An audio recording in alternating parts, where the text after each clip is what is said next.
Boa noite, todas e todos. Né? A gente vai dar início em breve à live, né? Reforma administrativa e os serviços públicos. A gente vai começar a live daqui a 10 minutinhos, então todo mundo, né? Espero todo mundo se preparar. A Carol já está com a gente, está tudo quase pronto. Mas 6h40 a gente dá início à live, né? Reforma administrativa e serviços públicos.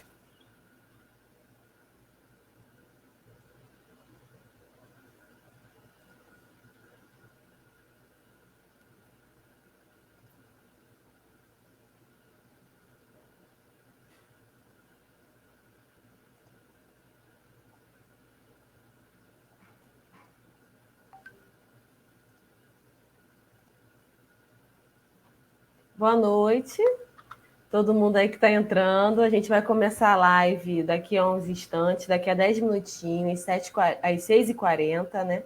18h40. A gente está aqui nos últimos preparativos para a gente iniciar. Está quase tudo pronto, então a gente pede um pouquinho de paciência, né? Desculpar primeiro o atraso, né? De 10 minutos. Mas a gente vai começar às 18h40 sem falta, né? Nossa live sobre a reforma administrativa e os serviços públicos.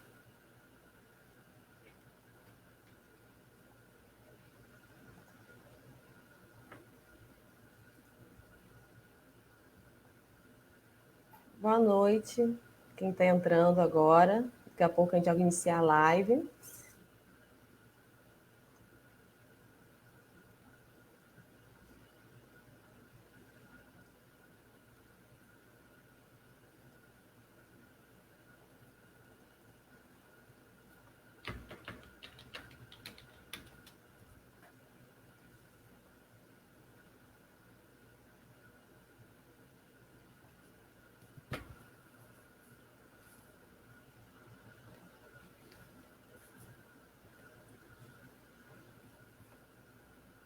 Boa noite, Rusten. Boa noite a todos que estão aqui com a gente. A gente vai começar a live daqui a pouquinho.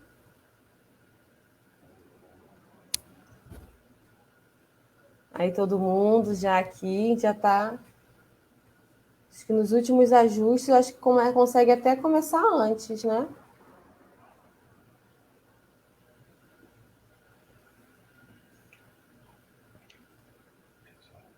Boa noite. Deixa eu ver aqui. Boa noite, Carol. Vou pedir só um minutinho, só para a gente compartilhar no grupo dos professores, porque live depende muito disso, tá? Então eu vou ficar mexendo aqui, um minutinho só. Não, Beleza? show. Guardar aqui também, estou ajeitando aqui o computador. Boa noite a todos, gente. Isso aqui é a live do CEP. Boa noite, Carol. Vou pedir só um minutinho, só para a gente compartilhar no grupo dos professores, porque live depende muito disso, tá? Então eu vou ficar mexendo. Sim. Boa noite. Última vez da boa noite, né? Tô aqui dando boa noite toda hora, igual a doida, né? Boa noite, boa noite. Essa é a live do CEP, Reforma Administrativa e Serviços Públicos. Acho que quem não me conhece, eu sou Ana Carolina, eu sou a funcionária do CEP Rio das Ostras. Né? A gente já está aqui a postos, né? Com a professora Carolina Gagliano, com o Luciano Barbosa. A gente só está compartilhando aqui os nossos grupos dos servidores, né? Tanto do município e do estado, para a gente alcançar o máximo de pessoas e conseguir fazer uma discussão boa, né? Bem potente, para a gente conseguir entender as implicações e as questões colocadas nessa reforma, né, apresentada. Pedir para todo mundo, né, quem não curte a página do CEP, por favor, curtir a página do CEP aqui no Facebook. A gente está com perfil no Instagram também, só procurar @CEP Rio das Ostras, né? As redes sociais são importantes ferramentas que a gente tem de comunicação, né? Tanto com os nossos filiados, servidores, quanto a população em geral, das pautas do CEP, das lutas do sindicato, das lutas que a gente toca junto com os outros movimentos sociais. Então, eu peço que vocês curtam todas as páginas né? Lembrando que para entrar em contato com o CEP, além das redes sociais, tem também o nosso e-mail e tem o WhatsApp do núcleo, né? Que você pode entrar em contato.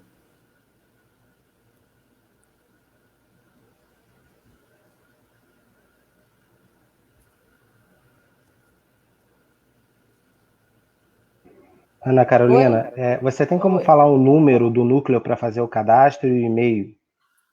Ah, sim. Peraí, gente, só um minuto. Olha só, a gente tem como forma de comunicação, né, como eu disse, o WhatsApp. E aí a gente tem uma lista de transmissão. Caso você queira, né, seja filiado ao CEP ou seja profissional da educação, né, tanto do município quanto do estado, e quiser participar da nossa lista de transmissão, eu peço que você envie, né, para o telefone 022 98184 2445 o seu nome, né, e o local do seu trabalho, né? Então, se é da rede estadual, qual colégio, se é da rede municipal, qual colégio. E solicita para entrar na lista de transmissão. A gente adiciona seu número e aí todas as notícias do CEP a gente manda numa lista de transmissão quase todo dia, a gente manda alguma notícia, né? Tem também, né, como eu disse, um e-mail. O e-mail do CEP é cep.riodasostras@gmail.com. E a gente tem as redes sociais também, que a gente sempre está respondendo, né? Tanto o Instagram, que é @CEP Rio das Ostras, quanto no Facebook, né? A página CEP Rio das Ostras e Casimiro de Abreu. Essas aí são as ferramentas de comunicação do CEP Rio das Ostras. A gente já vai começar dentro de alguns minutos a nossa live. Eu já Com o tema. posso falar, Carol, e aí eu passo para. Quer dizer, já posso falar Ana Carolina, que aí eu passo para Carol. Fica um trocadilho. Pessoal, Só um boa minutinho, noite. Luciano. Peraí, calma. Só para me ajeitar aqui, para a gente não ficar uma live muito Ah, extensa. Então, eu vou organizar o tempo para a gente não se alongar muito, né? Porque hoje é segunda-feira. Então, pode falar, Lu. Já estou marcando não, aqui. Vou eu ia te marcar até pedir uns. para mandar na lista de transmissão dos filiados. Não esquecer de Show. fazer isso, porque é aí que a galera acessa de verdade, tá Tá bom? bom. Porque eu não joguei nos grupos de WhatsApp, mas como a gente tem a lista com todos os nossos filiados, é mais fácil, tá Tá. bom? Pessoal, desculpa um pouco a enrolação, eu estava numa reunião do CEP Central agora, da diretoria do CEP Central. Meu nome é Luciano, eu sou o coordenador geral do CEP de Rio das Ostras, sou membro da direção do CEP estadual também. Eu queria agradecer muito a Carolina do GES por ter aceito o nosso convite. Eu sei que ela dá palestra para todos os núcleos e, Carol, sua palestra já está bem conhecida, foi muito recomendada pelos nossos amigos do CEP de Macaé. Então, Juliana, para ser mais exata, a diretora, e aí, por isso a gente fez esse convite, a gente já conhece seu trabalho. Eu ia pedir para você, quando falar, explicar um pouco do que é o DIEESE, como é que funciona esse trabalho e tal, e depois entrar na palestra mesmo, que é a reforma administrativa que a gente solicitou. Eu queria dizer que é muito importante nós estudarmos, né? O CEP Rio das Ostras tem uma preocupação muito grande com a formação política e pedagógica dos seus servidores, filiados. Nós fizemos um primeiro ciclo de formação política, convidando a Anita Prestes, isso tem 3 anos, foi um sucesso lá na Universidade Federal Fluminense de Rio das Ostras. Há 2 anos atrás, antes da pandemia, na Semana de Formação Pedagógica oficial da Prefeitura, nós tivemos acesso a uma atividade administrada completamente pelo CEP Rio das Ostras, que foi uma palestra sobre Paulo Freire, com o professor da UFRJ, Chico Alencar, e a gente está dando continuidade nesse processo. Fizemos algumas lives sobre o 13 de maio, o 20 de novembro, 8 de março, as datas fundamentais para a classe trabalhadora. Por que nós convidamos a Carol para hoje, né? A reforma administrativa que foi apresentada pelo governo Bolsonaro no ano passado, agora ela tem uma chance maior de começar a luta de classes contra nós sindicatos por causa da eleição do Arthur Lira para a Câmara de Deputados Federais, né? Eles estão acelerando voltar a autonomia do Banco Central, eles estão acelerando as pautas neoliberais que visam a retirada de direito dos trabalhadores. Então, aquela compreensão de servidor público, que vai ter estabilidade a vida inteira, que não pode ser demitido, uma série de lutas históricas que iniciaram na era Vargas, né, no início da luta pelos direitos trabalhistas no Brasil e que avançou para os direitos do funcionalismo público, esse marco da luta de classes que gerou vitória dos trabalhadores e direitos constitucionais na Constituição de 1988, que garante os direitos dos servidores públicos, agora nessa fase de ultraliberalismo, neofascismo no governo Bolsonaro, eles tentam retroceder, como já retrocederam na iniciativa privada, com a reforma trabalhista que foi aprovada retirando direitos, precarizando o trabalho, não reconhecendo as convenções entre o sindicato e os patrões da iniciativa privada, e agora toda essa retirada de direitos neoliberais chega para nós através da reforma administrativa. Nós já fizemos algumas discussões na diretoria e nas assembleias sobre esse tema, mas nenhum com grau de profundidade que nós faremos hoje. Então, eu quero agradecer muito a companheira Carolina, do DIEESE. Fale à vontade, sem tempo, tá, Carol? Porque é uma palestra para nos informar e nos formar politicamente nesses tempos que a gente não consegue fazer a assembleia presencial. A gente fez a assembleia nesse mês de fevereiro da categoria online, faremos uma próxima assembleia no mês de março, temos atendimento jurídico às 14h, junto com o coordenador-geral de Casimiro e com o advogado, o Renato, na quinta-feira às 2h, Casimiro, e junto comigo, na sexta-feira às 9h, para os filiados de Rio das Ostras. Quero agradecer profundamente a dedicação do tempo de estudo, de preparação, de análise que a Carolina se despendeu para socializar esse conhecimento junto conosco e dar boas-vindas ao nosso núcleo. Espero que você volte sempre e se sinta à vontade, em meu nome, em nome da Carol, do nosso trabalho aqui na região dos Lagos, em Rio das Ostras, em Casimiro, agradecer de verdade, de forma muito sincera, a sua aceitação para palestrar sobre a reforma da administrativa, a reforma da Previdência. Infelizmente, nós fomos derrotados. Espero que na reforma administrativa nós não sejamos derrotados. Obrigado, tá, Carol? Imagina, Luciano, eu que agradeço o convite, em nome do DIEESE, em meu nome também. Bom, você pediu para explicar um pouquinho o que é o DIEESE, né? Essa sopa de letrinhas é uma sigla para Departamento Intersindical de Estatística e Estudos Socioeconômicos. Departamento, porque a ideia lá, 65 anos atrás, quando o DIEESE foi criado, era que o DIEESE fosse o departamento de uma universidade do trabalhador. E a gente conseguiu realizar esse sonho com 50 anos, né, de existência do DIEESE. A gente tem hoje a Escola DIEESE de Ciências do Trabalho, que é um espaço voltado para a formação de trabalhadores e trabalhadoras do Brasil inteiro. A sede fica localizada em São Paulo, né? Então, o curso de graduação, como ele é presencial, ele infelizmente só é fornecido lá até o momento, bem como após. Mas a gente tem uma série de cursos de extensão e com essa pandemia, né, em que a gente teve que fechar as escolas para preservar vidas, a gente não fez diferente. Então, a gente tem fornecido uma série de cursos na modalidade de extensão de forma remota. Inclusive, um deles, que vai acontecer agora em março, infelizmente as vagas já estão encerradas, exatamente sobre reforma administrativa. Bom, de departamento intersindical, porque a gente trabalha para todo o movimento sindical de trabalhadores. A gente não trabalha para sindicato patronal, federação patronal, a gente só trabalha para as representações de trabalhadores, e a gente dialoga hoje com todas as centrais sindicais, com todas as correntes, com todas as ramificações que o movimento sindical tem, que o movimento sindical é plural, mas de certa forma o DIEESE funciona como um ponto de apoio para todo mundo, tá? Estatística e estudos socioeconômicos é a matéria que é a nossa razão de ser, né? Há 60 anos atrás, o DIEESE foi criado porque nas negociações que os sindicatos faziam com os patrões, havia uma desconfiança muito grande a respeito dos índices de inflações oficiais da época. Então, o trabalhador sentia o peso da inflação no bolso de uma forma muito diferente daquilo que era o resultado oficial. Então, o que se pensou na época? Bom, a gente vai ter que pesquisar e ver se é isso mesmo. A gente vai criar um instituto, um departamento, para fazer uma aferição da variação dos preços, da variação da inflação, para ver se está batendo esses números que o governo está apresentando ou não. E, de fato, não batiam.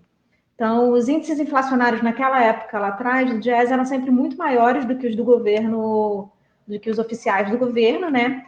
Inclusive, durante a década de 70, em plena ditadura militar, o Banco Mundial reconhece que o índice que estava correto para aferir a inflação do Brasil era o do Diese, e que o do governo estava subestimando o impacto da inflação, isso na década de 70. Hoje, essas coisas já estão mais resolvidas, digamos assim, no campo institucional, e tem bem poucas diferenças entre os nossos cálculos e os do IBGE. A gente até usa bastante os números produzidos pelo IBGE, perdão. A gente confia bastante.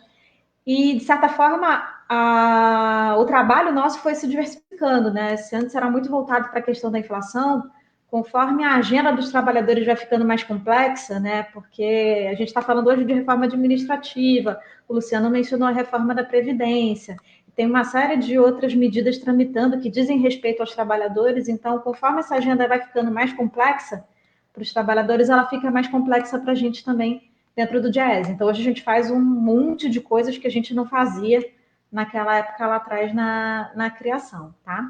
Bom, o CEP, né, tem uma subseção. O que é uma subseção? O CEP ele tem um contrato com o Diese para uma assessoria mais, digamos, detalhada, mais específica. E atualmente eu sou a técnica que é responsável pelo atendimento ao CEP. Então, todos os núcleos, todas as regionais, a coordenação da capital, a coordenação da rede estadual, fazem demandas ao Diese. Essas demandas geralmente chegam para mim. E eu sou responsável hoje por uma série de atendimentos para os mais de 50 núcleos do CEP e além das direções centrais, né, da direção central, na verdade. Então, o tema sobre reforma administrativa foi muito demandado ano passado e com razão, né? É uma agenda que está colocada no momento. Então, o Luciano falou que eu vou fazer uma palestra, mas a verdade é que a ideia é fazer mais uma conversa, tá? Eu não me considero uma palestrante, eu me considero mais, digamos, uma pessoa que vai conversar com vocês a respeito do que está acontecendo. É importante falar que o seguinte, esse trabalho de pesquisa, análise, leitura sobre a reforma administrativa não foi feito só por mim. A gente, no Diese, a gente preza pelo trabalho coletivo e como existem outros técnicos, além de mim, alocados em sindicatos de representações de setor público, a gente se junta para fazer isso em conjunto, né? Aquela história de que uma cabeça não pensa tão bem quanto duas, né? Duas cabeças pensam melhor do que uma. Então, a gente tenta sempre, na medida do possível, juntar o máximo de técnicos possíveis para se debruçar um tema e tentar construir um entendimento comum, que é o caso exatamente aqui da reforma da Previdência. Bom, eu vou compartilhar minha tela com vocês porque acho que fica mais didático o recurso visual, fica mais fácil de vocês visualizarem o que eu estou querendo dizer, tá bom? Eu vou tentar não me alongar muito, porque eu sei que também é chato, né? Segunda-feira à noite, ficar ouvindo e tal. Então, eu vou tentar ser o mais objetiva possível, tá bem? Não sei se vocês já estão vendo minha tela, acredito que sim. E aí, a primeira coisa que eu queria conversar com vocês é que essa proposta de reforma administrativa, ela não cai do céu. Tá tudo bem aí, gente? Estão conseguindo ver a tela? Espera aí, Espera só um pouquinho, Carol. Eu quero ver se foi. Foi? Foi, agora tá bem. Agora foi. Maravilha. Então, vamos lá. Vocês estão vendo esse quadradão aí, né? Esse monte de quadradinho, né? Tudo isso é para dizer que é o seguinte, que essa reforma, essa proposta, na verdade, de reforma, ela não cai de paraquedas. A gente tem observado nos últimos anos uma série de medidas, uma série de propostas que visam, em última instância, transformar os direitos sociais em mercadorias e reduzir o papel do Estado no atendimento a esses direitos, né? Então, delegar para uma empresa privada aquilo que antes era função pública, né? Isso tem muito a ver com uma série de crises econômicas, políticas e sociais pelas quais estamos passando. Então, a gente já teve, desde 2016, por exemplo, a emenda do teto, que congela os gastos da União por 20 anos, Aliás, congela os gastos com políticas públicas, porque não congela, por exemplo, os gastos com a dívida. Então, mas os gastos com saúde, com educação, todos eles estão constrangidos por essa emenda. A gente já teve uma aprovação de uma lei da terceirização no setor público. A gente teve primeiro no setor privado e depois no setor público. A gente teve uma reforma trabalhista bastante importante, porque grave, no setor privado. E não é um exagero dizer que essa reforma administrativa ela seria uma reforma trabalhista do servidor. Tá? Então, se em 2017, com o Temer ainda, a gente tem uma CLT sendo dilapidada de cima a baixo, o mesmo está sendo feito agora com os trabalhadores do serviço público. Tá bom? Além dessa PEC 32, e essa é uma característica do atual governo, existem mais outras 3 PECs que estão num conjunto chamado Plano Mais Brasil, que são as PECs 186, 187 e 188, que elas também trazem algumas coisas que também estão nessa PEC 32, que é a PEC do Guedes, dessa reforma administrativa que a gente vai ver com mais detalhe hoje. Tá? Qual que é a estratégia? Vamos jogar em um monte de lugar diferente determinadas medidas, se passar em algum lugar, passou. Lembra quando o Salles falava de passar a boiada? É mais ou menos por aí, tá? Bom, e uma série também, a gente já teve reforma da Previdência, que o Luciano já lembrou, a gente tem um programa de privatizações em curso, quer dizer, são muitas mudanças num período muito curto de tempo que alteram drasticamente a forma como o Estado se relaciona com os seus cidadãos, tá? E qual que é a justificativa do governo? Bom, o governo, se você for olhar o texto que a gente chama de exposição dos motivos da PEC 32, PEC, gente, é proposta de emenda constitucional, tá? Aí tem as alterações da lei e tem, depois disso, um texto que tenta explicar o porquê que aquilo está sendo proposto. Então, quando a gente lê essa exposição de motivos, o governo ele diz o seguinte, bom, os gastos com os servidores, eles levam a perda de capacidade de investimento, leva a falta de recursos para manter prestação de serviços básicos e compromete a folha de pagamento. Qual que é o problema desse argumento do governo? Ele não fala que, por exemplo, o que limita o investimento é a emenda do teto, a emenda constitucional número 95. Se tem alguma coisa que está limitando o gasto com investimento do governo federal, é aquela emenda. Não é salário de servidor, não é remuneração de servidor. A outra coisa que eles não falam é que medidas de contenção de salários dos servidores já estão sendo tomadas e não é de hoje. Uma delas, por exemplo, é a reforma da Previdência, que vai fazer com que os servidores, não só os servidores, os trabalhadores de modo geral, trabalhem por mais tempo para receber uma aposentadoria menor. E isso sem contar todo o congelamento salarial que os servidores têm observado nos últimos anos, etc. Tá? Outra coisa que é importante é que é o seguinte, em boa parte dos municípios no Brasil, a administração pública é a maior empregadora. O que isso significa? Que a maior parte dos empregos naquele local são dos servidores. Então, os servidores eles têm um papel muito importante, o serviço público tem um papel muito importante na movimentação daquela economia. Então, se você faz uma reforma que vai no sentido de reduzir o quadro de servidores e reduzir os salários de quem já está, a tendência é que isso prejudique fortemente muitos municípios, em especial aqueles que são menores no sentido de ter menor diversidade econômica, né? Ter menos indústrias, ter menos comércios, ter menos opções de serviços e por aí vai, tá?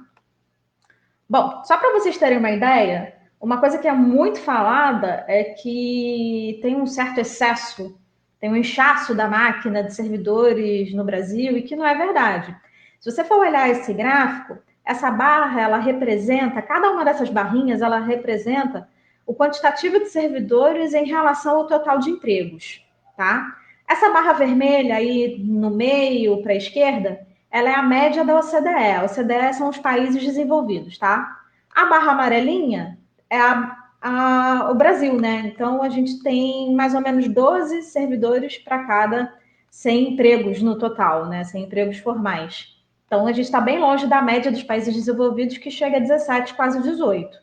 E aí, se você for olhar na ponta, os países que têm essa barra mais alta são quais?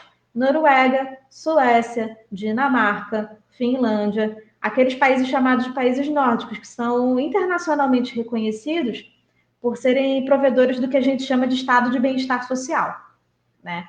Que são aqueles países em que o Estado funciona bem, que a educação pública funciona bem, a saúde pública funciona bem e por aí vai, tá?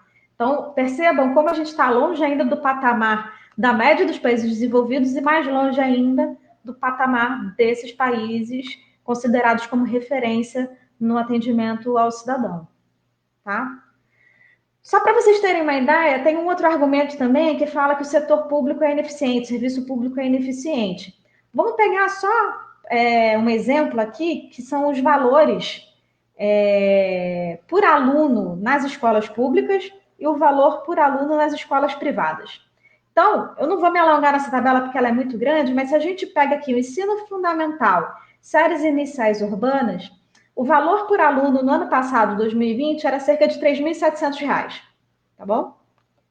Isso, séries iniciais urbanas, tá? O valor anual por aluno para a conta do Fundeb, tá? Isso aqui é estado do Rio de Janeiro, tá? Se você pega as mensalidades de uma escola privada, na média, tá? A gente sabe que tem escolas privadas que cobram mais, outras que cobram menos, mas assim, ó, o ensino fundamental, anos iniciais, o valor por ano era em torno de 6.750, que era muito maior do que os 3.711.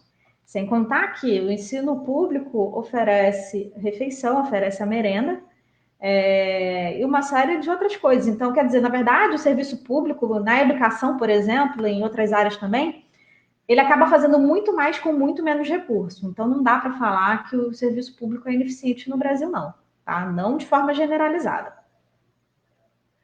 Aquilo que a gente estava conversando sobre a importância também dos empregos públicos tem a ver com o seguinte: muitas vezes, quando vocês vão ver na imprensa, falam que tomam o juiz, o desembargador, como referência de servidor público. A gente sabe que isso não é verdade. Por quê? Porque mais da metade dos servidores públicos hoje são servidores públicos municipais, que é o caso da maioria de vocês que está assistindo agora. Servidores públicos municipais, gente, vocês sabem muito bem que a maioria é profissional da educação, tá? E vocês podem dizer melhor do que eu se tem Marajá ou parasita na educação pública. Eu acho que não. Mas pode ter em outros ramos do serviço público brasileiro, mas eu acho que na educação ainda não conheci nenhum professor que está muito bem de vida, que não reclama de dinheiro, que não tem empréstimo em banco, que está viajando para a Europa 2 vezes por ano, sabe? Assim, se vocês conhecerem, me apresentem, porque, assim, na educação pública básica, eu acho meio difícil, tá? Se a gente considera setor público municipal e setor público estadual, a gente tem 53 mais 30, a gente tem mais de 80% dos servidores nessas duas esferas. E quem é a maior parte dos servidores públicos estaduais? De novo, profissionais da educação, de novo, profissionais da saúde, e entra agora o pessoal da segurança pública. Uma parte importante da segurança pública está nesse setor público estadual, né?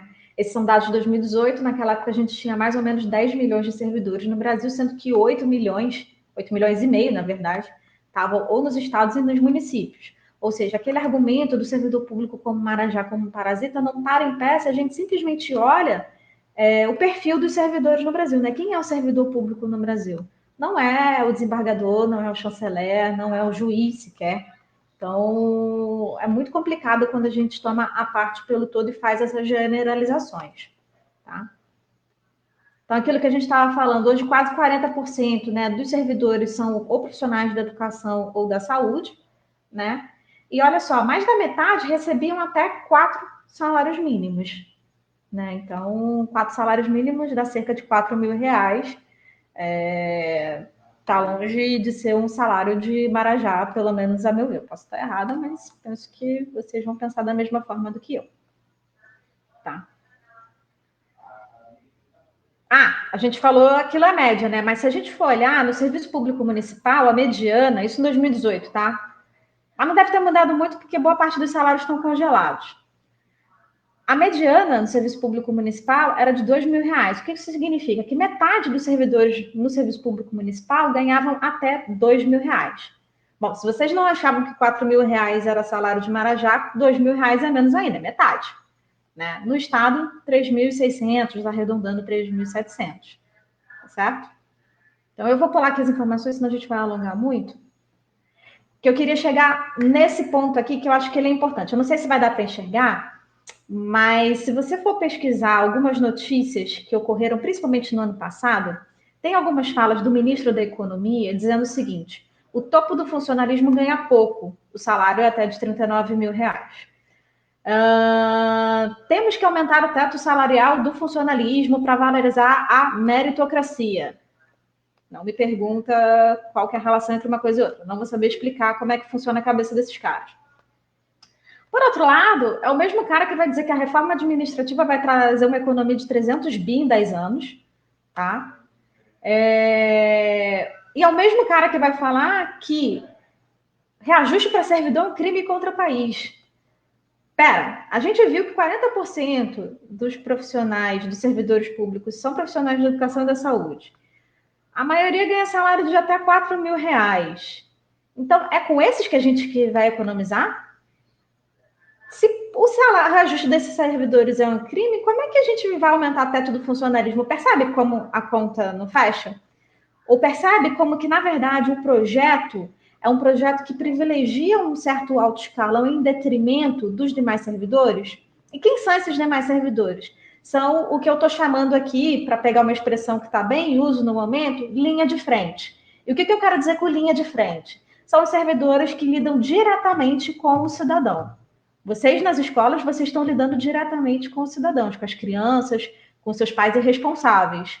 O pessoal da saúde, mesma coisa, está lidando com os pacientes direto. O pessoal que trabalha no STF não lida diretamente com o cidadão, concorda comigo? O pessoal que trabalha em chancelaria, diplomacia, essas coisas, eles estão fazendo outras coisas que eu não estou dizendo aqui que não são importantes, mas por que essa reforma ela está olhando para o professor que ganha até R$ 4 mil, como se ele fosse problema, e não está olhando o topo do funcionalismo? Percebe que tem uma certa medida injusta nisso daí? Isso tudo faz parte de um projeto, gente. Isso aí não é de caso pensado, não é sem querer, não é erro de análise. É um projeto explícito de para que serve o Estado, ou de para quem que serve o Estado. Tá bom? Então vamos falar agora, feito esse preâmbulo, vamos falar o que interessa, que vocês querem saber, que é o que muda se essa proposta passar. Eu queria encorajar vocês, na medida do possível, a lerem o texto da PEC e a ler a exposição de motivos, né? A gente aqui não vai conseguir falar de tudo, porque seria muita coisa, eu ia precisar de dias aqui, eu ia ficar até meia-noite, não ia dar conta de tudo. Então eu queria encorajar vocês já a lerem, principalmente a exposição de motivos. A PEC pode ser meio chatinha de ler por causa daquele juridiquês, mas a exposição de motivos, ela tenta traduzir o juridiquês, então eu recomendo bastante a leitura. Tá bom? Para quem quiser aprofundar e entender melhor esse assunto. Resumidamente, se vocês esquecerem tudo que eu vou falar hoje, lembre-se desse quadrinho, tá? Por quê? Porque a proposta, ela afeta quem já está no serviço público, ela afeta quem ainda não entrou no serviço público, mas vai entrar no futuro, e ela afeta, inclusive, quem já passou pelo serviço público e hoje está na condição de aposentado, tá bom? Então, ela pega, inclusive, os servidores lá de trás que acham que estão livres disso. Não, ninguém está livre disso. Como é que ela faz isso? Ela extingue o RJU, né, o Regime Jurídico Único, que é popularmente chamado de Estatuto, da União dos Estados e Municípios. Como é que ela faz isso?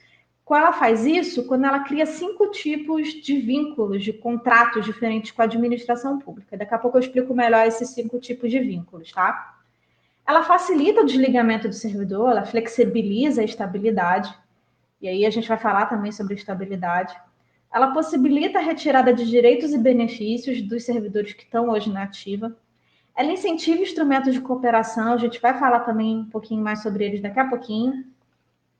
E outra coisa que é muito importante e muito grave é que ela amplia o poder do executivo, do presidente da República, para extinguir e transformar cargos, órgãos, autarquias e fundações, tá? Então, a gente vai detalhar esse ponto também. Vamos começar pelos tais 5 vínculos.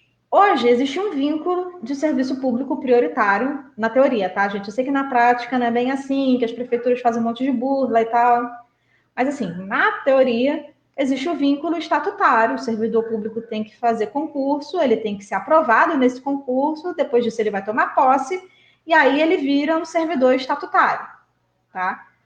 Em alguns casos específicos de administração indireta, ou seja, empresas de economia mista, algumas autarquias e tal, existe a figura do empregado público, que é um cara que também faz concurso, que é um cara que também é aprovado no concurso, que é um cara que também toma posse, mas ele vai ser seletista. Ele não é servidor, ele é um empregado público, tá? Pessoal da Petrobras, só para dar um exemplo, para ficar mais claro, eles não são servidores, eles são empregados públicos, tá? Só para vocês terem uma ideia. Então, eles fazem uma extrapolação disso daqui. Então, hoje, o que eles estão propondo? A gente está vendo que eles estão propondo um vínculo de experiência, um cargo típico de Estado, um contrato por prazo indeterminado, um contrato por prazo determinado e um cargo de liderança ou assessoramento. Vamos começar pelo vínculo de experiência.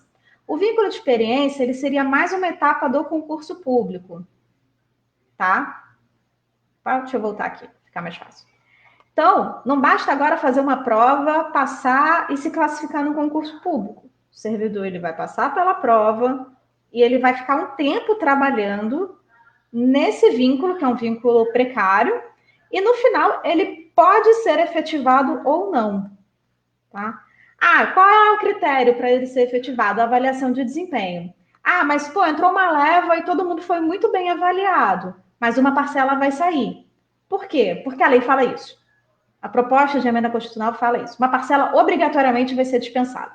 Então, quais as consequências disso? Bom, você vai aumentar a rotatividade no serviço público.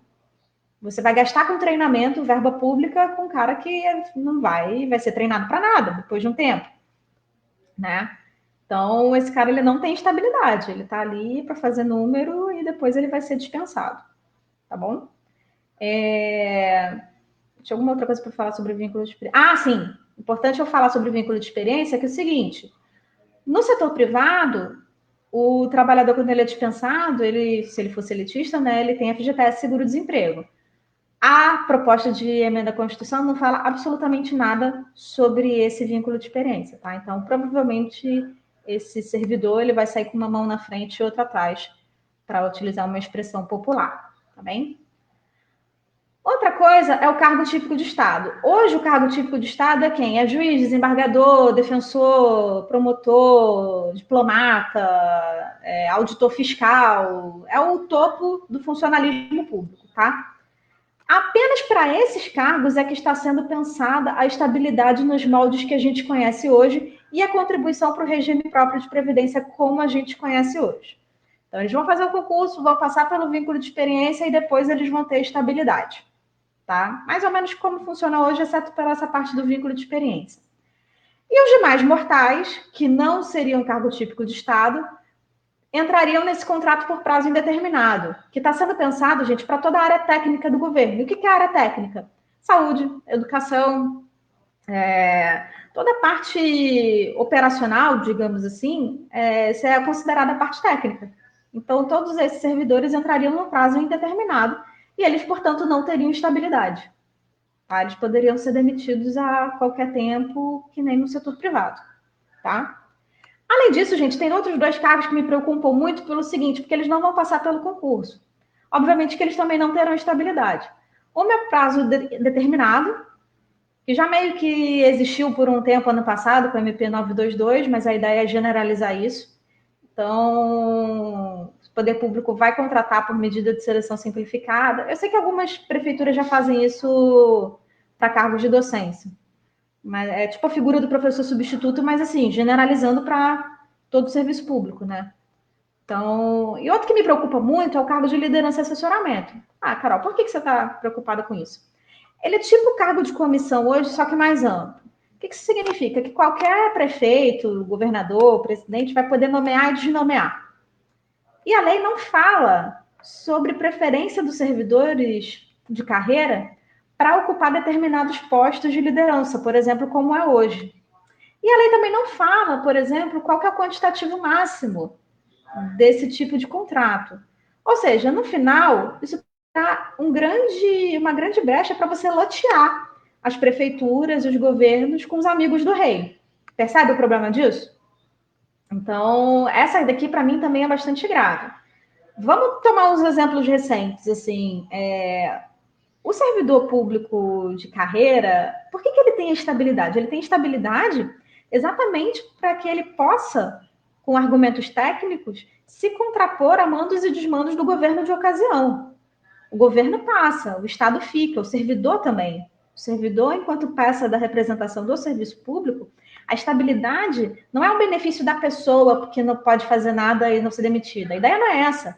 A ideia é que o cidadão tenha continuidade do serviço público e que o servidor possa trabalhar tranquilamente e atender o cidadão, independente dos mandos e desmandos de quem está ou não no poder.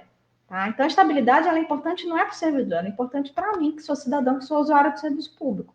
Então, a gente tem que fazer esse debate com a sociedade, explicar que a estabilidade não é salvo-conduto para se fazer o que se quiser. Até porque a Constituição e a estabilidade hoje, ela sempre foi relativa. Né? Então, já existem maneiras pelas quais o servidor público perde o cargo. Então, a gente tem que fazer essa discussão de por que é importante a estabilidade para o professor em contexto de escola sem partido, para o profissional da saúde num contexto de pandemia, e por aí vai. Então, essa parte é bastante importante. E por mais que a lei fale, a proposta de emenda constitucional fale, que está proibido você demitir ou desligar servidor por motivação político-partidária, a gente sabe que uma das previsões é a regulamentação da avaliação de desempenho. A gente sabe tranquilamente, gente, que uma motivação político-partidária pode muito bem vir travestida de uma avaliação de desempenho considerado insuficiente, até porque imagina se o teu desempenho for avaliado por alguém que ocupa um cargo de liderança e assessoramento e está assim com a prefeitura, você não vai nem poder fazer críticas às condições de trabalho, às condições, por exemplo, da escola, infraestrutura, por exemplo. Pode ser um problemaço. E não é isso que a gente quer. A gente quer que servidores críticos, atuantes, sempre em prol de melhorar o serviço público, de melhorar o atendimento para o cidadão. Tá? Se vocês olharem também o estatuto de vocês de Rio das Ostras, tá? Ele já fala sobre estabilidade. Teve uma mudança recente, agora em 2019, no estatuto de vocês. Então, quais são as possibilidades do servidor estável perder o cargo? São 4 que existem hoje na lei de vocês de Rio das Ostras. 3 são iguaizinhas à Constituição, essas 3 primeiras. Sentença judicial transitada julgado, ou seja, quando você não pode pedir mais recurso nenhum, quando você esgotou todas as instâncias, se você foi condenado, aí você pode perder o cargo. 2, mediante processo administrativo disciplinar no qual lhe seja assegurada ampla defesa. 3, mediante reprovação em procedimento de avaliação de desempenho na forma da Lei Complementar Federal assegurada ampla defesa. Essa Lei Federal Complementar, Lei Complementar Federal, ela ainda não existe, por isso que esse 3 nunca foi aplicado. A tendência é que, passando essa PEC, esse seja um dos próximos passos do atual governo nesse sentido. E aí, pessoal, tem que ficar muito atento, porque a depender dos critérios que se use para fazer essa avaliação, isso pode ser altamente prejudicial para os trabalhadores enquanto todo, para além dos servidores, tá? E, por fim, ele faz uma referência aqui ao artigo 169 da Constituição, que tem a ver com os limites da Lei de Responsabilidade Fiscal, tá? A gente não vai entrar nisso agora, porque tomaria bastante tempo. Tá? Vamos pular isso aqui, a gente já falou. Outra coisa, gente, lembra que eu falei dos tais instrumentos de cooperação? Eu sei que é muita coisa, é muito assunto, mas os instrumentos de cooperação, ele é uma espécie de privatização dos serviços públicos por intermédio de um contrato com uma organização que pode ser uma empresa ou não. Como é que funciona hoje na saúde? Vocês devem saber. Hoje, na saúde, boa parte da saúde pública é administrada por OS, ou seja, organizações sociais. Então, o poder público ele faz um contrato com uma organização social. Essas organizações sociais, de um modo geral, elas não têm fins lucrativos, e aí a OS passa a fazer a gestão do hospital, da unidade de saúde, etc. Tá? O instrumento de cooperação, ele vai além do que existe hoje na área de saúde com as OS. Por quê? Primeiro porque ele não restringe para a área de saúde, toda e qualquer área do serviço público poderia ser alvo de instrumento de cooperação. E a outra coisa é que a lei fala, a proposta fala, que esse instrumento de cooperação pode ser firmado, inclusive, com uma empresa privada, ou seja, com fins lucrativos.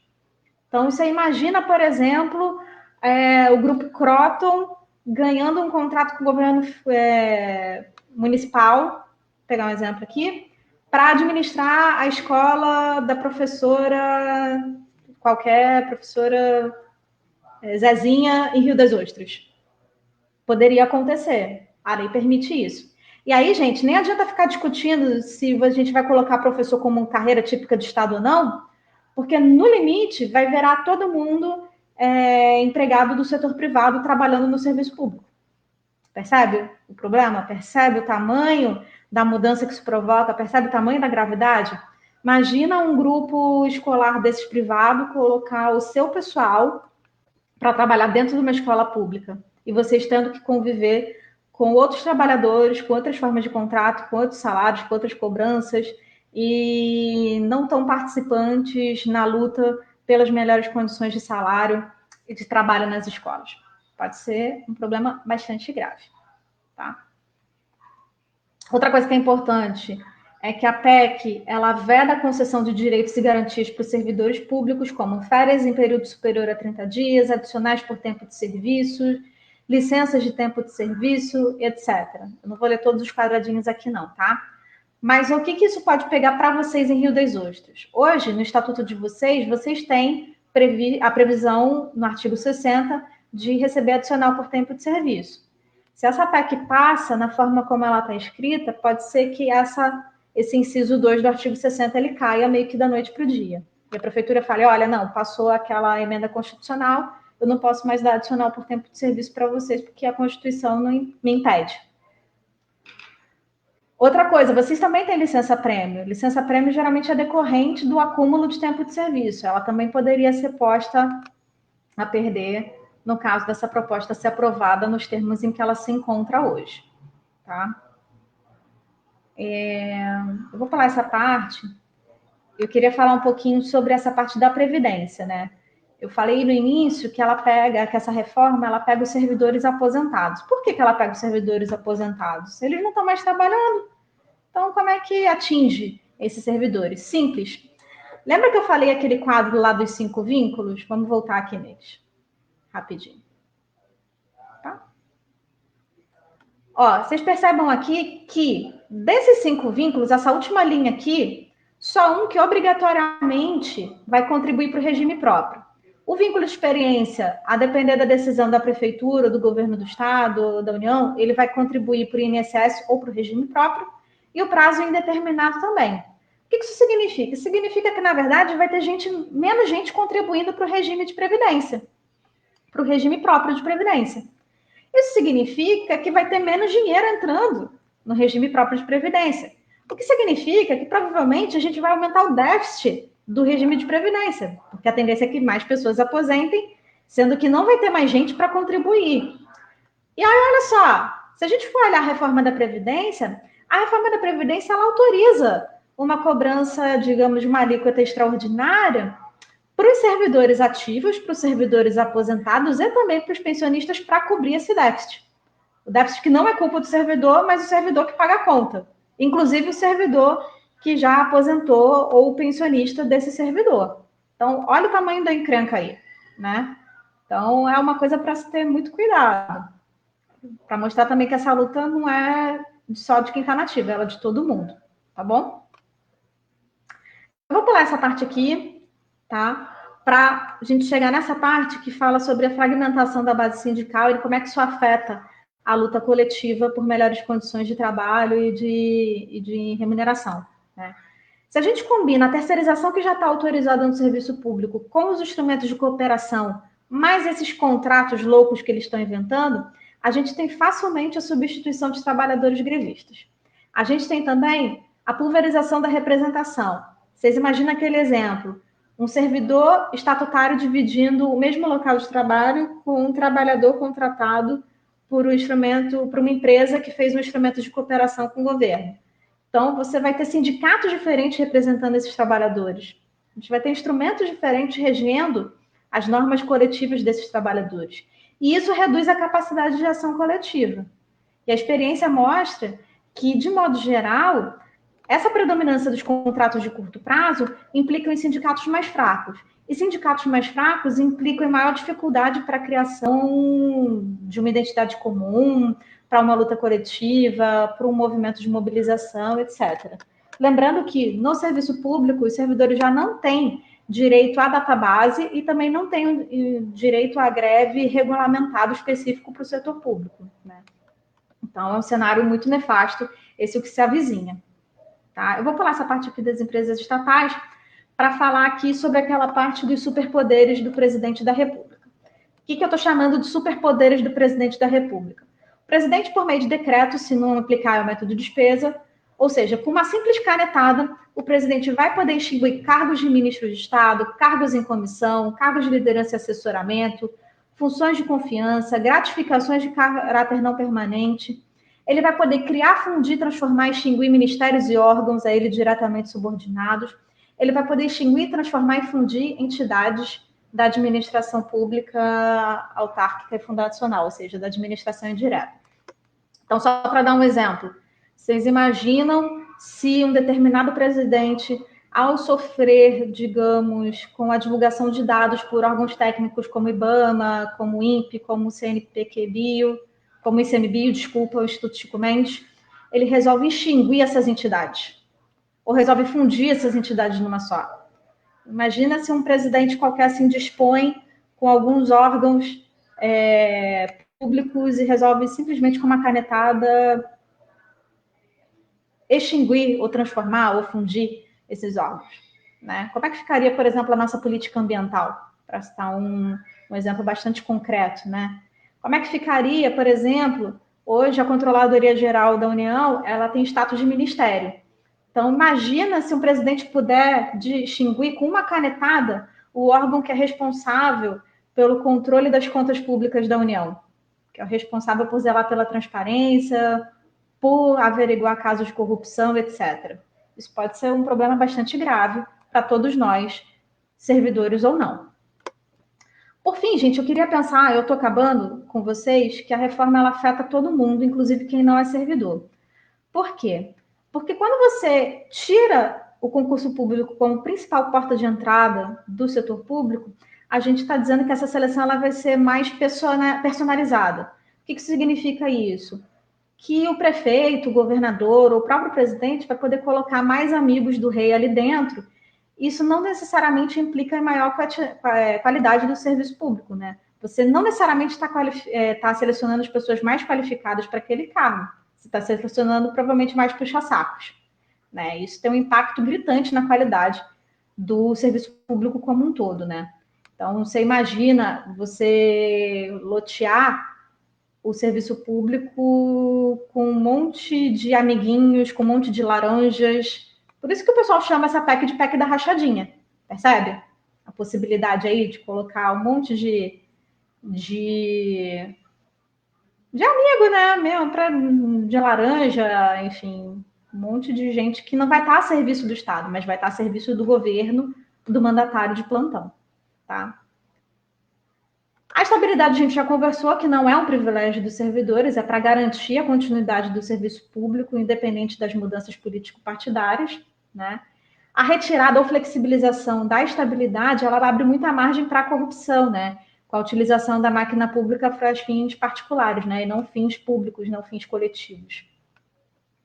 E, por fim, lembrar que essas privatizações de serviços até então considerados públicos pode romper com uma divisão entre o público e o privado, né?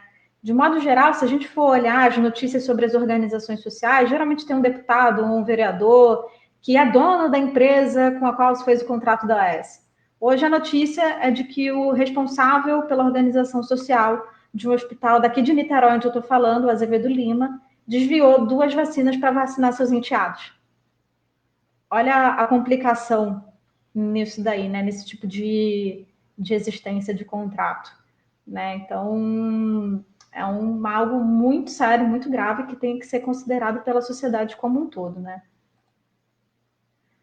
Bom, além disso, né, essa proposta cria uma série de relações de trabalho precarizadas, né, em um contexto que a própria CLT também já está muito enfraquecida por conta da reforma de 3 anos atrás, 4 anos atrás. O direito à negociação coletiva no setor público até hoje não está regulamentado.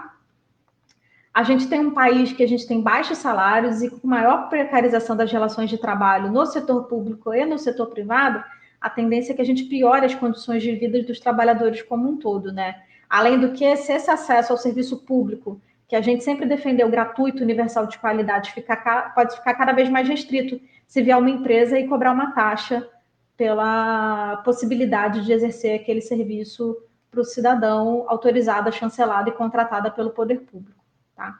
E por fim, gente, essa reforma está sendo pensada em várias etapas. Então, a gente também tem que pensar em quais as próximas etapas ou os próximos passos em termos de legislação que esse governo pode querer impor à sociedade. Era isso, gente. Desculpa se eu me alonguei, é muita coisa, é um tema muito extenso, é um tema meio chato, inclusive, mas é um tema de suma importância porque mexe com toda a classe trabalhadora, né? Não só com quem é servidor público. Nossa, muito, muito obrigada e muito boa sua explanação. Nossa, você, sim, foi maravilhosa. Eu acho que de um assunto, né, potencialmente chato, né, e complicado, você apresentou de uma forma assim bem didática e muito boa, assim. Eu tô muito feliz de estar aqui participando da live, estar ouvindo, mas também estou muito assustada, né? E um pouco apavorada, né? Porque, né, a gente vai abrir agora para as perguntas, mas antes eu queria falar, porque me parece que. Me parece não, né? É o total desmonte dos serviços públicos, é uma oficialização do cabide de emprego, né? Então, pensa cidades pequenas, né? Do interior, né? Que já é, em boa parte já é contratada, né? Vai ser algo super oficializado, esse tipo de prática, né? E aí a gente sabe como é que esses municípios operam, né? Tanto a questão dos votos, né, quando é prefeito A, quando é prefeito B. Então, a gente vai ter isso oficializado, né? Essa reforma vai acabar com a vida do trabalhador de forma concreta, né? E com cidades inteiras, né, também vão ter um impacto muito grande. E pensando na educação, né, especialmente, né, mas não só, é um avanço da mercantilização gigante, né? Porque se tem a cooperação, né, de empresas, né? Esses grandes grupos da educação, gente, é uma luta muito grande, né, que a gente vai ter que travar, né, e pensando que a gente está numa pandemia, então tem que lutar para não ter crise de ansiedade, a verdade é essa, né, você tem que estar na luta, tem que estar pelo menos em movimento, porque senão a gente fica realmente deprimido em casa e isso não adianta nada, né, para as nossas vidas, né, só a luta muda a vida. Enfim, a gente vai abrir aqui, né? Quem quiser mandar alguma pergunta, quiser fazer algum comentário breve, quiser colocar no chat, a gente vai ler. Luciano, você quer fazer alguma pergunta? Está fechado seu microfone, amigo. Não é pergunta, é muito rapidamente mesmo, assim. Eu fiquei também maravilhado com os detalhes e muito triste com o tamanho da luta que vem pela frente, né? Quando a Carolina colocou sobre a Croton, né, os tubarões da educação, até recomendo, tem um Greg News sobre a Croton, 30 minutos de explicação jornalística sobre esse tubarão da educação. E quando a Carolina apresentando falou sobre isso, parece que eu estava vendo assim as empresas privadas entrando, colocando sua mão de obra super precarizada, porque isso já acontece, são os terceirizados, né? Só que de forma oficial. Então, realmente parece um filme de terror. E é por isso que a gente precisa estudar, né? Falar as coisas como elas são, né? Para que a gente se prepare e prepare a reação da classe trabalhadora contra esse ataque. Eu acho que é mais uma prova de que esse governo não é nem neoliberal, né? É um governo da extrema direita, né? De um neoliberalismo puro, né? Um neoliberalismo que parece que com o Ronald Reagan, lá na década de 80 nos Estados Unidos, ou da Margaret Thatcher, a primeira-ministra da Inglaterra, é uma coisa assim assustadora. E vai, como a gente está na pandemia e está todo mundo preocupado em manter a vida, vai passando como se nada tivesse acontecido, como a Carolina colocou mesmo, né? Como vai passando a boiada, a gente está preocupado com a Previdência. Ano passado o CEP lutou o ano inteiro com a Previdência e a reforma administrativa vai passando. Eu só queria registrar o agradecimento pela exposição brilhante da Carolina e vamos para as perguntas. Parece que já tinha perguntas por e-mail, não tinha, Carol? Sim. Antes mesmo da palestra, né? Sim, chegou uma pergunta e aqui no chat tem mais duas. A pergunta do e-mail é uma pergunta muito grande, né? Até estava falando com a Carolina antes, né? Que ele é muito elaborada, né? E aí a gente pensou uma forma de simplificar, né? Para eu poder fazer a exposição da pergunta e ela fazer a resposta, né? Porque senão ia ficar muito, muito extenso. Né? A pergunta do Alexandre, né? Que foi mandado por e-mail, é a seguinte, de forma simplificada. A reforma administrativa, né, a continuação é a mesma dos anos 90? E a segunda pergunta que ele fez, qual é a proposta da esquerda, né, frente a isso? Aí aqui no chat nós temos duas perguntas, uma do Usten Carvalho, perguntando, né, sobre a vinculação do Fundeb, há algum risco? Está garantido?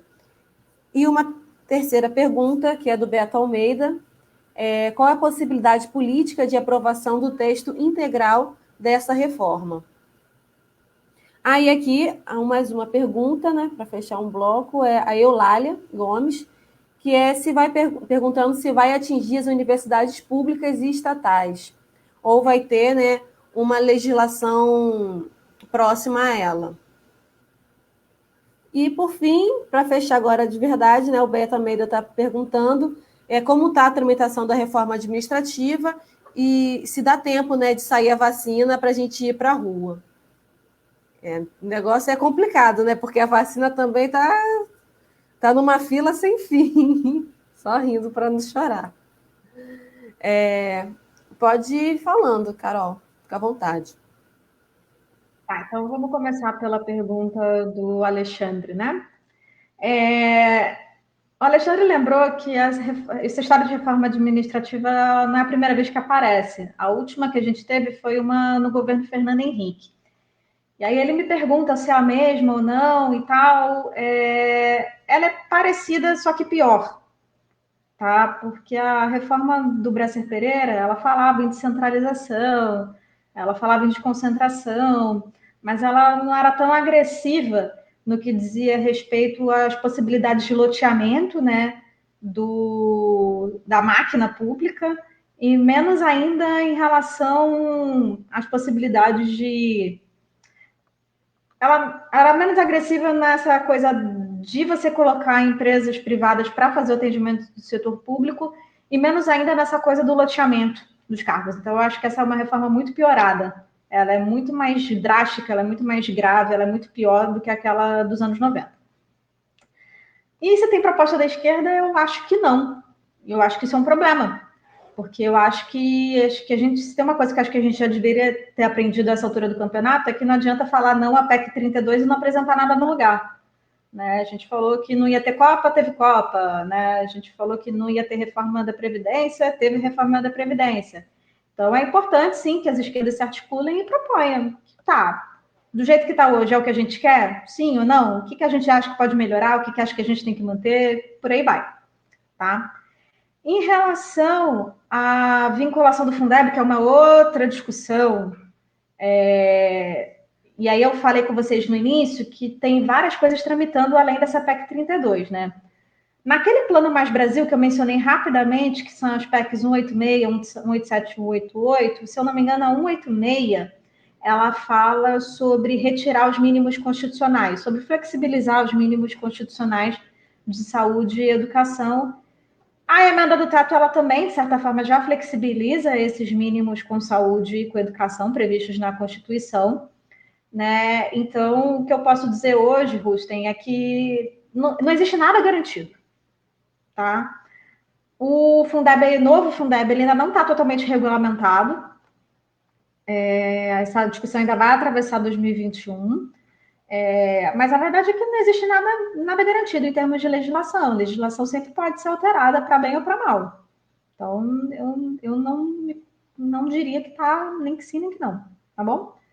O Beto perguntando qual a possibilidade política de aprovação do texto integral dessa reforma. Integral, eu não sei. Eu acho que é pouca, mas eu acho que também a Câmara, agora ainda mais com a eleição do Arthur Lira, ela tende a passar, se não tudo, a maior parte. E talvez as partes que menos nos interessam. Então, ela é bem drástica, ela é bem grave, e essa composição da Câmara, essa correlação de forças não está muito favorável para o nosso lado. Aí a pergunta da Eulara, né, se isso vai atingir as universidades públicas, estatais, ou haverá uma legislação assemelhada. Atinge todo mundo. Todo mundo, todo mundo, todo mundo. De um jeito ou de outro. Em maior ou menor intensidade, mas atinge sim as universidades públicas. E atinge também, porque eu não falei sobre as empresas estatais, mas atinge também as estatais sim, com certeza.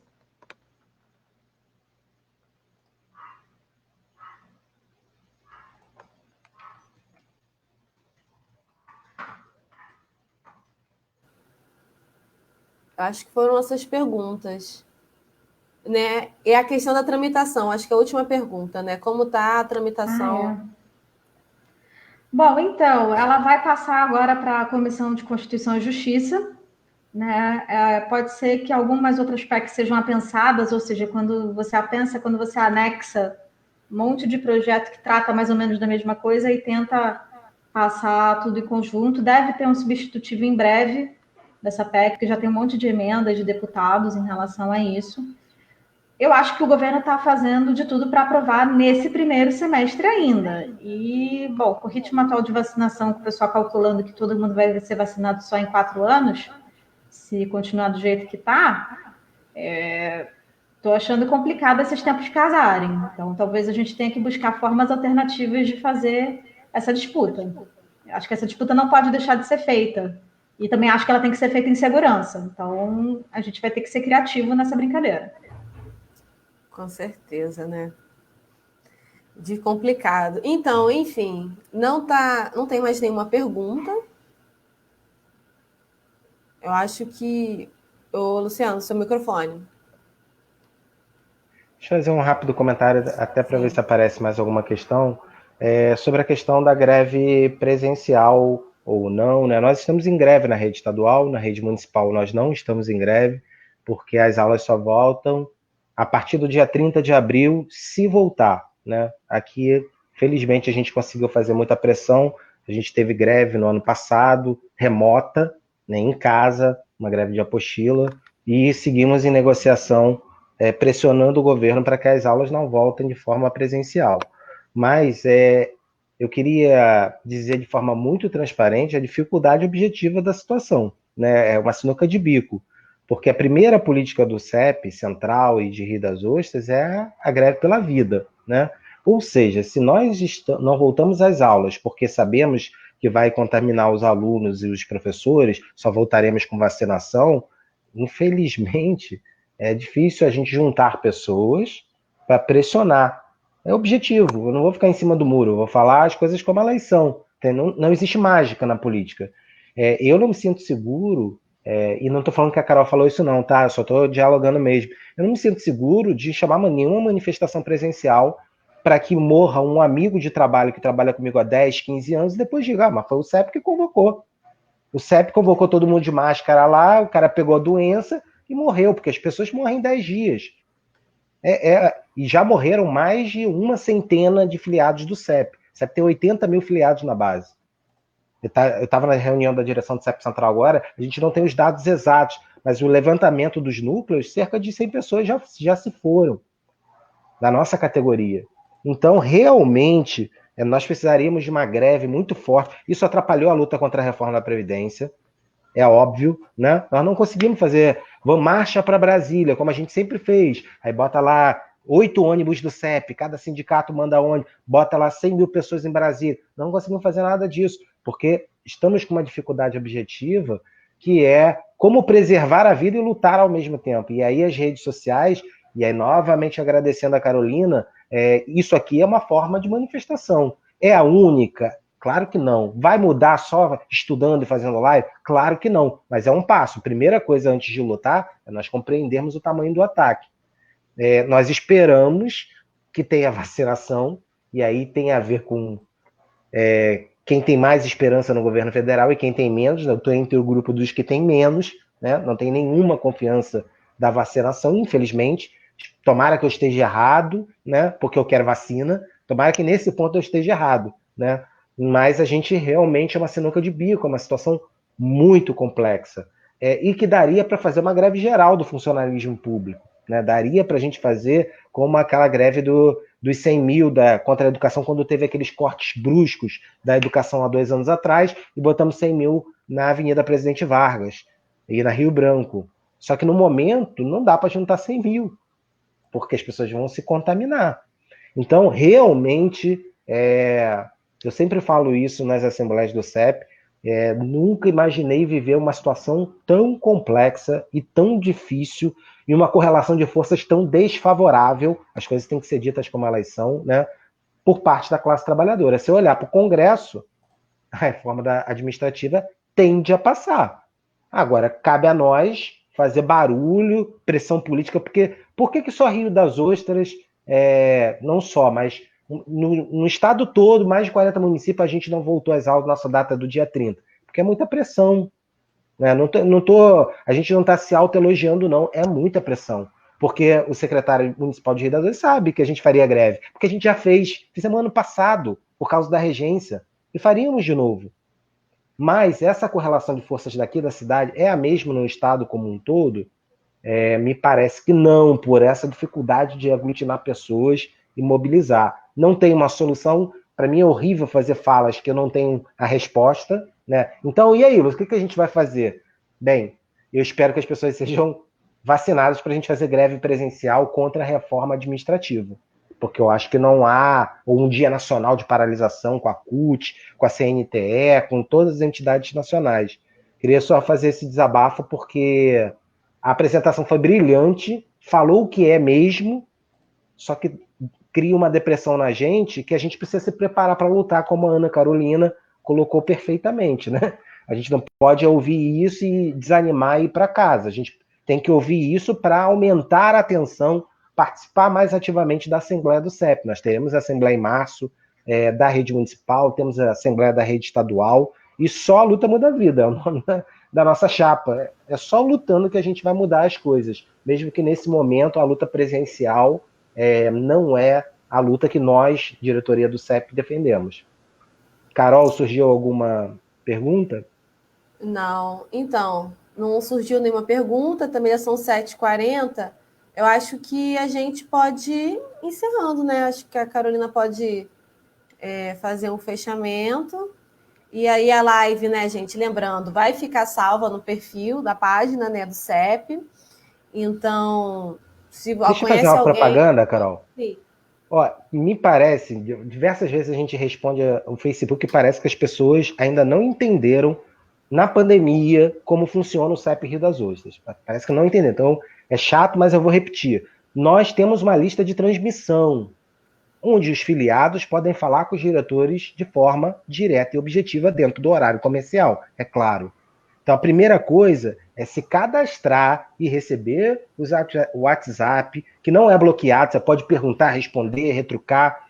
Primeira forma, entrar em contato com o CEP através do telefone. Você sabe o telefone, Carol, de cabeça?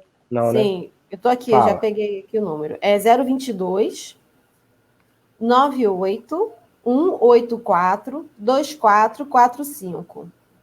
Esse telefone entra em contato direto conosco. Atendimento jurídico é online, tá? Ano passado, durante um longo tempo, a gente ficou com o atendimento jurídico suspenso e agora o atendimento jurídico está sendo online. Acontecerá às 14h online, atendendo a categoria dos profissionais de educação de Casimiro de Abreu, 14h, com o Luiz ou com a Karina, e às 9h do dia 26, sexta-feira, comigo e com o Renato também. O Renato estará nas duas. O Renato é o nosso advogado do núcleo, né, de atendimento do núcleo. Nós, Luciano, eu odeio Facebook, nós estamos ao vivo no Facebook agora, né? Como é que a gente consegue essa palestra da Carol novamente? YouTube do CEP. Simples, CEP Rio das Ostras. Vai lá no YouTube do CEP, que vai estar a palestra gravada da Carolina. Tem o YouTube. Eu também não gosto de YouTube. Não, tal. Tem o blog. Tem um blog do CEP atualizado. Se você não gosta de Facebook, não gosta de ver, vai lá no blog. Tá tudo lá fixo. Ou seja, no momento de pandemia, que a gente está defendendo a vida, a comunicação online ela é fundamental. Se você não consegue se comunicar com o WhatsApp, com o blog, com o YouTube e com o Facebook, não tem outro instrumento. E tem o Instagram. Tem o Instagram do CEP Rio das Ostras, onde todas as matérias estão lá e os links para o YouTube estão lá também. Então, nós, diretores do CEP, estamos fazendo um esforço tremendo para se comunicar com a categoria e tentando resolver um processo atrás do outro. Mas a gente precisa que a categoria conheça os canais de comunicação. Eu estou falando demais, quero agradecer a Ana Carolina, brilhante como sempre, por ter produzido esse espaço. Não existe produção de conhecimento sem aqueles que constroem a dinâmica do processo. Então, essa dinâmica aqui não foi construída por mim, foi pela Ana Carolina. Quero agradecer ela que entrou em contato com a Carolina palestrante e que preparou a live, que maravilhosa como sempre. Carol, obrigado por estar sempre com a gente nas lives, trabalhando de forma remota para o CEP. Quero agradecer muito e agradecer a Carolina com a majestosa palestra que ela deu, foi muito didática. Nós somos educadores e é muito mais importante ser didático, tudo que você falou deu para entender, do que vir e ficar falando um monte de coisa, sabe, um monte de sigla, que as pessoas acham, pô, legal, a Carolina sabe muito, mas eu não entendi nada. Eu achei que sua palestra foi genial pela didática, e eu prezo muito pela didática, a didática é fundamental. Não falo mais na live, quero agradecer as duas companheiras e Carol, Ana Carolina, passo a palavra para você passar para a Carol fazer as considerações dela no tempo que você quiser, tá, Carol? Suas considerações não tem tempo, o tempo que você precisar.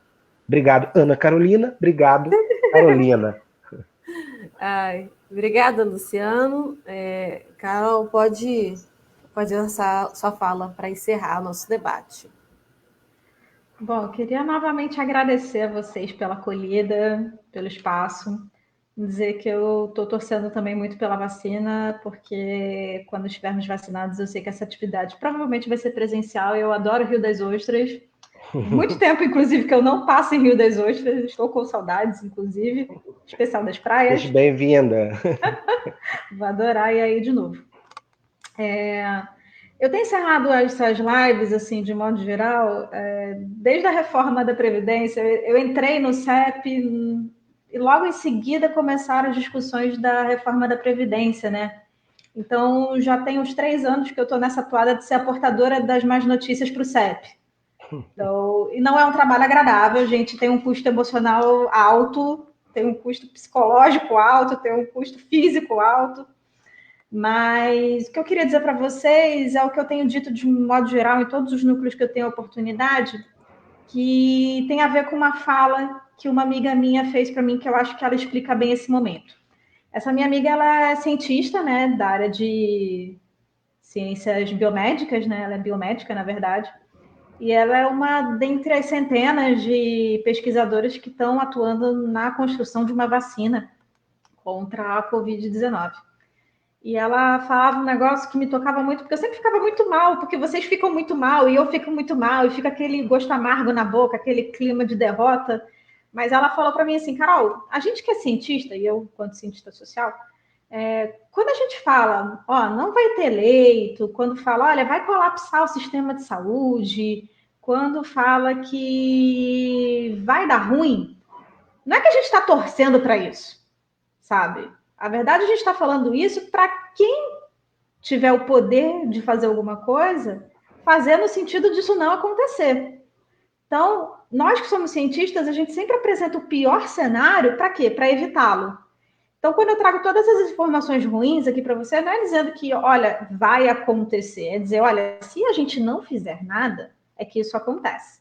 Então, se a gente não comprar respirador, se a gente não botar as pessoas em casa, se a gente não fizer um isolamento, se a gente continuar fazendo festinha, vai acontecer isso. Por outro lado, também tem o inverso. Bom, se a gente fizer as coisas como tem que ser feito, se a gente fizer o nosso trabalho de casa, nossa mobilização e tudo mais, a tendência é que isso não aconteça. Então, é nesse sentido que a gente também traz as más notícias, que é para movimentar as coisas, movimentar as pessoas, no sentido de a gente realmente fazer a luta e construir uma realidade alternativa ao que se apresenta, ao que é o desejo do atual governo, que não é certamente o desejo nosso da classe trabalhadora, tá? Então, deixar essa mensagem para vocês, dizer que a guerra ainda não está perdida, tá? Cada batalha tem que ser lutada. Então, é isso que a gente tem que fazer para preservar os nossos direitos, os direitos dos trabalhadores como um todo, por um serviço público que seja gratuito, que seja universal, que seja de qualidade, como o CEP defende já há muito tempo e como boa parte dessas pessoas que estão acompanhando aqui a live com certeza também defendem há muito tempo. É isso, muito obrigada mais uma vez pelo nome do Jazz, meu nome também, e dizer que estamos juntos aí para as próximas. Muito obrigada. Gente, então a gente está finalizando a nossa live. Eu quero agradecer, né, a todo mundo que está até agora, né, com a gente, acompanhando. Agradecer a todo mundo que já passou, né, e porventura ainda vai ver esse vídeo. Relembrar o que o Luciano disse, né? Esse vídeo vai ficar salvo tanto na página do Facebook quanto no nosso YouTube, blog, Instagram. A gente do CEP Rio das Ostras e Casimiro tem feito um operativo, né, durante a pandemia, né, com os instrumentos de comunicação, seja via redes sociais, seja pelo número do telefone do CEP, pelo WhatsApp. Então, qualquer questão queira falar diretamente, né, com os diretores, entrar em contato, pode entrar pelo telefone. E se quiser participar da lista de transmissão, né, você, servidor, né, da rede municipal e estadual, só você mandar uma mensagem para esse número que está na tela, informando o seu nome, local do seu trabalho e solicitando entrar na lista de transmissão que a gente te adiciona. Então é isso, eu queria mais uma vez agradecer a Carolina, agradecer a Luciana, agradecer a todo mundo. Foi uma ótima discussão. E é isso, vamos para a luta, só a luta muda a vida e o jogo não está perdido ainda, né? Então, seguimos. Boa noite a todos.